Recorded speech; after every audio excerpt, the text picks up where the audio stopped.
Marvel Universe, it's called the universe for a reason. It's a big place. On film, up to this point, we've explored a lot of the ground-based heroes. We're going to a cosmic level with Thor. The challenge is really this combination of the spectacular visual and physical world of Asgard, the world of the gods, with the world of contemporary Earth. Will Welch, a production designer, did an amazing job. He had a wonderful sense of unique vision, but his source material was always present. He just pushed it to its height, and that's what Asgard was going to need, and Jotunheim, and even Earth. The challenge was other worlds, multiple dimensions. When you sit down and study all the various runs of the comics, they're wildly different from one run to the next, so your visual cues are all over the place. I've got 1 foot in Jack Kirby land, who generated, I think, the iconic imagery of Thor. I've got 1 foot in Norse mythology, and I've got 1 foot in beautiful, perfect, modern, Zen-like architecture, so that there's room for these elaborate characters and costumes to breathe. Asgard needs to find a way to capture what Kirby designed and created on the page and find a way to translate that into a wonderful new scale and size that looks amazing on film. And Bo's team did a beautiful job imagining these things, and it was no easy process. I mean, he went through many, many designers and many, many designs to kind of get us to this place. In talking with Ken, we had decided that Asgard's inhabited by warrior gods, but that they live at the top of the 9 realms. Their privileged perspective on the universe should be so advanced and elegant that it should not be cluttered with the normal details that we associate human beings with. The technology, the building construction, the methodology of their architecture is so advanced the human brain cannot even comprehend it. This film didn't have a whole lot of green screen. They built this incredible, huge sets. It could have been very sort of ethereal and just godlike, but they paid a lot of attention to paying homage to the Viking hero, which is, all the Norse mythology that Thor is based on.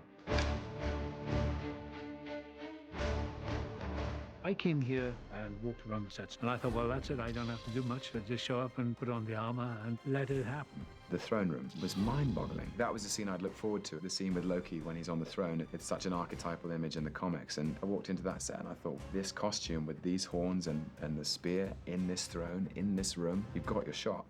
You can bring your urgent matter to me. You're king. There's a lot of restraint in Asgard, so that these very elaborate costumes and bigger than life, almost godlike characters have room around them, and the focus is on them. There is such a plethora of choices inside the nearly 50 years of Thor comic looks from great artists that you need someone of great taste, I think, to find ways that you can tip your hat to certain inspiring, iconic versions of the characters, but let it live contemporary cinema. So is this how you normally look? More or less. It's a good look. Alex Byrne, the costume designer, she's an Oscar winner. She is unafraid of the sort of theatricality of some of the costumes. Obviously, I started with the comics. I would say the biggest input for Asgard was the original artwork of Jack Kirby. The world he created is amazing. Asgard needed that singular voice of, this is the expression of Asgard. A good example is, if you saw Sif, you could tell immediately because of how she looked that she was from Asgard. For the population of Asgard, I wanted to keep the idea of the comic book graphics where he ombres out the crowd and keeps it very monochrome, and that seemed a very good way to keep the population of Asgard present but not distracting. And we have actors, we have faces, we have human proportions, and the biggest challenge of this is how to make them look like real people, albeit gods, but they're real in terms of not people wearing silly clothes. We're trying to hint at things that are technological and really advanced, but we can't really show them in a way that would make it feel like it was from our world. So it becomes a challenge, and I think that a lot of the stuff that we try to do is just make it a really amazing looking costume. Here are a couple of Thor images that you can see that were done very early on. You can see a lot of the Norse designs that's in it. This is the actual Norse symbol that I took apart, just abstracted into his armor. And then this was the attempt at trying to modernize him. It was based off of kind of the ultimate design of Thor but smashed in with a modern take of some Norse designs. One of the things that we were trying to do was play a lot with fabric weaving in and out with metal, just to kind of give a different feel of Asgard. It's a different culture, a different place, so it's not something that we usually see today, what we wear.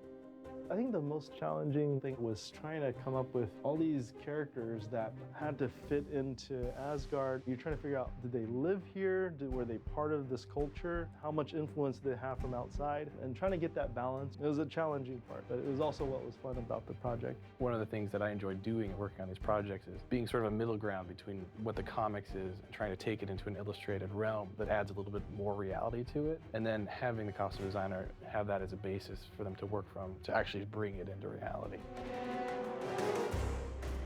The cape is particularly demanding because it needs to look magical. In the comic books, Kirby uses it as a great graphic device for movement and tension and drama. So we needed to have a cape that could have that amount of expression, but also frame Chris's shape and proportion when he's not moving, and then billow and move, fly with him when he's fighting. The physicality and the movement is a huge component of these costumes. You can draw fabric till the end of the earth, but we wanted a cape that was going to behave so that it wasn't done in post-production. And we evolved the cape in the workroom, and that fed in with the way the artists were drawing, and we ended up with a cape that does do everything we wanted. It's not done in post-production. Whether you believe in Thor's personal charisma, his character journey, you've got to give him an intention. It can't just be sort of swash and buckle. It can't be off for Asgard. It can't be a sort of empty hurrah. This applies to cape. This applies to helmet. It applies to discs. You have to ask why. Okay, so why does he need the cape? Can it tell us a story about his position? Does it help him move better or worse? Does it give a visual signal to other characters? The helmet, or what's it used for? Is it ceremonial? Is it aggressive? Always find a why. And so Alex Byrne was great at doing that. I have to say we have a great team of actors because the clothes are not easy. They do not take 5 minutes to put on. It's about an hour in the costume. There's just layers and bits and pieces. And in the first couple of weeks, we were pouring sweat and dying in these things. Then they came up with these cooling vests, which I think the race car drivers wear, which are basically little vests with pipes that run sort of cold water through and can cool you down. I haven't quite counted how many pieces it takes to get this thing on, but it's an incredible, incredible piece of work. I mean, it makes you stand up straight. You know, there's no sitting around in jeans and a t-shirt ordering a frappuccino in this costume. The costumes that we wear are quite hard, so when we walk, we don't slouch. We stand up because we physically cannot bend over. So that helps. It helps you carry that strength, that posture that a superhero would carry. It kind of shifts your center of gravity, so the whole physicality of the character, you know, it's quite a costume. It's the sexiest suit of armor out there, actually. I'd say that now. I wouldn't tell that in front of the others because they get upset, but they can clearly see. You may be taller, but I'm wider. Helmets. Helmets were the big issue. I've done helmets before, but not on this scale. And that was great because we had digital forms of the actors so that we could sculpt on those, because a helmet is so much about the proportion of the face, the eyes, the jawline, because they have to work in close-up. In all my fittings way back, I kept thinking, when am I going to get the horns on? Because it's almost like the last piece of the jigsaw kind of becoming the character. And there's something also about the brow, like what it does here. It sort of makes you look out from underneath it, which kind of gives you the god of mischief, you know? It's good to have you back. This comes in 2 pieces. And the back, that's the back piece there. And then this comes off, like that, and it kind of slots together like this. There she is, in all her glory. If you look at a character like Heimdall, the fusion of the worlds that Bo created and the designs that Alex came up with are so seamless, they really feel like they were crafted by the same hand. The head forward, it looks a little more aggressive. You can't really talk about Heimdall without talking about the Rainbow Bridge, because Heimdall's is sort of the tap for turning it on or off and for aiming it to your destination. We wanted to find a way to make space travel exciting, necessary to our story. How do you get from one place to the other? And then how do you meet that challenge of perhaps the most colorful and one of the most memorable of images in all the comics is the Rainbow Bridge, the Bifrost, which goes like a sort of motorway or freeway all the way down from the great asteroid island in the sky that is Asgard at the top of the universe, all the way down to Earth. We needed to come up with a real bridge, we felt, and then we needed the image and the sort of symbolic value of a bridge to suggest how energy particulates people or beings and sends them back through. And we wanted that through light energy as well, energy that could occasionally evoke a rainbow. And we found that a bridge and rainbows, though those were good, strong, individualist starting points, and then our job was to make it cool. We spent a lot of time generating various versions of what the Rainbow Bridge should look like, and we looked at it just full-on rainbow. We looked at it just moving, pulsing electron energy, and it's somewhere in there and is never really static. We've sort of locked into a look that relates to the quartz mineral. So if the Rainbow Bridge was built with quartz, that's very much the light that would be emanating from it. We've also had contact points, so as the Asgardians walk on the Rainbow Bridge, there's contact and you feel the energy of the Rainbow Bridge, which I think is a cool effect. In movies, it's good to have a visual or a physical representation of a prop or an environment that explains what is going on here. This is the portal from Asgard to the other 9 realms. This is where the Bifrost connects with the rest of the universe. You need the physical contraption to illustrate it.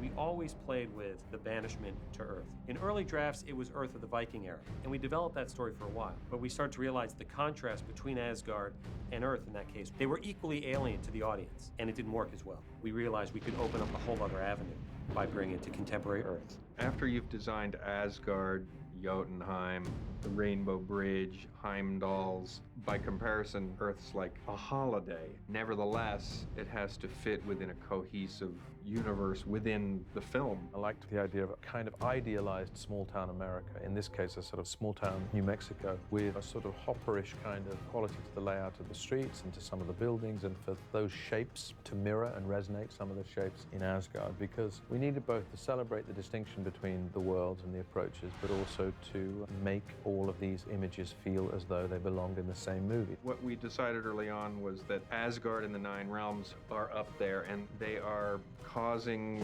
disturbances in the sky. So a small town on a vast desert with a big sky was the concept. And I wanted the little town on Earth into which Thor was tossed by his father to be almost a character, so that you would look at this town and its inhabitants and develop some empathy for them, so that when Destroyer came to Earth and started blowing it up, you would feel it in your heart.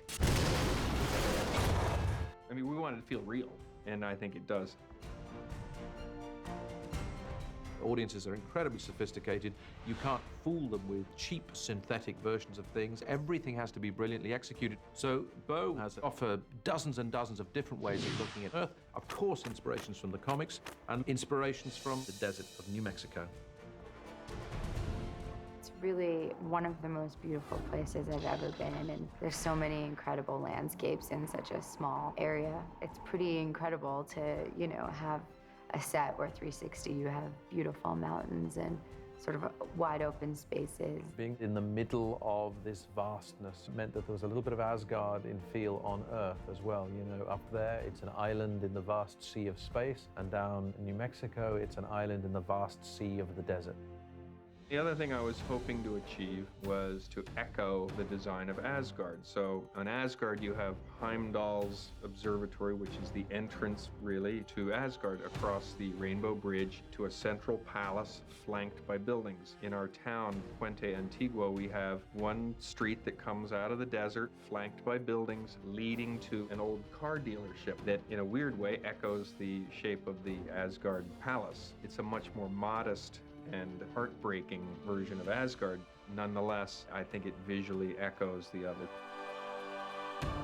They built the whole town of New Mexico. Very cute diners and shops and things, a very personal little country town, which was a huge contrast to big castles and kingdoms, you know, in Asgard. In the story, in the struggle between Thor and Destroyer, to me read like a showdown in a Western town. So I thought, let's look at a Western town. And that led me to the Tom Ford Ranch.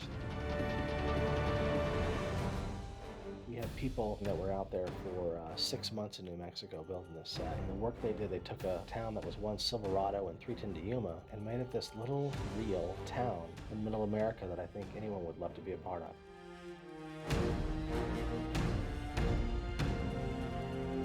This town, which as you can see is a western town, we are converting it into a present-day town, which is not totally atypical of a small New Mexican town. Will be the kind of modern evolution of an old town that perhaps started out looking like something like this one looks right now. It's going to take several months of work to get this to a place where they can shoot it. We're going to start out with basically infrastructure work, putting in sidewalks, telephone poles, street lights, parking meters, roads, the things that make a town modern. And then we're going to recondition the facades, put in signage, and then there'll be a whole layer of set dressing that is really going to bring it to life. The set design, it was just incredible. It made our job so much easier because we were surrounded by all this atmosphere. As you're walking down, you're like, I'm not on a set, but you are. It was so incredible, and every time we had to blow up one of the buildings or set something on fire, a little tear just rolled down the side of my face because I thought, I cannot see this destroyed. Because we were going to blow this town up, we needed to have all the control we could, and so to be able to build specifically a heightened comic book, slightly more colorful, slightly more lit look than usual for the town of Puente Antigua was a choice that allowed us the kind of control over the framing of it. Before you go, because we're good on the profile, we're good. Getting into the schematics of all of that was fun.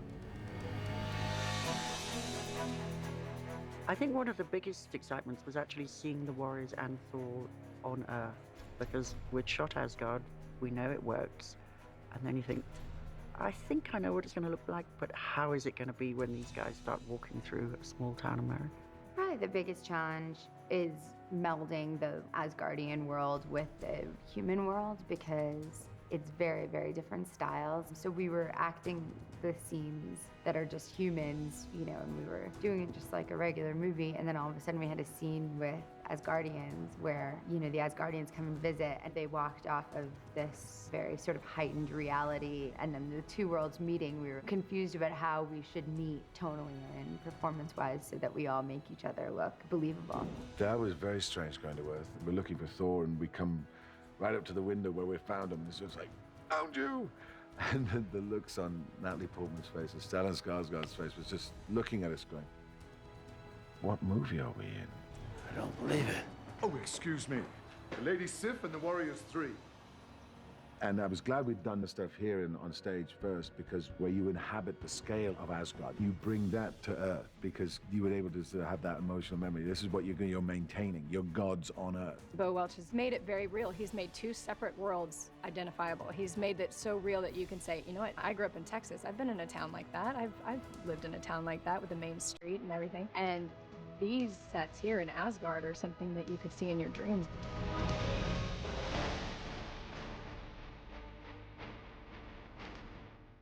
The film is constantly contrasting. It has a sort of beautiful element that from Asgard to Earth, and then from gods in these costumes to Earth people, you know, and human beings. And with the fight sequences, you know, you have big dramatic flying and stunts and magic and all sorts of things, and then hand-to-hand combat, you know, with a bunch of guys beating the hell out of each other. The environments that these characters live in just breathe truth and reality, and you're in the most fanciful and wild ends of the Marvel universe, and yet they feel just as real as the room we're sitting in. And what we want to do is bring visuals to the screen that people haven't seen before. Never mind what they've seen in a Marvel movie before, but having not seen in a movie before. At the same time, giving it the Marvel aesthetic of wish fulfillment, of that relatable hero, of a journey of redemption. It's hard with a big action story to really hope that you could claim original or unique images, but I think that the fabric of Thor provides them, and I think that we've been brave enough to meet that challenge and visually to really enjoy the scale and the scope. That was exciting.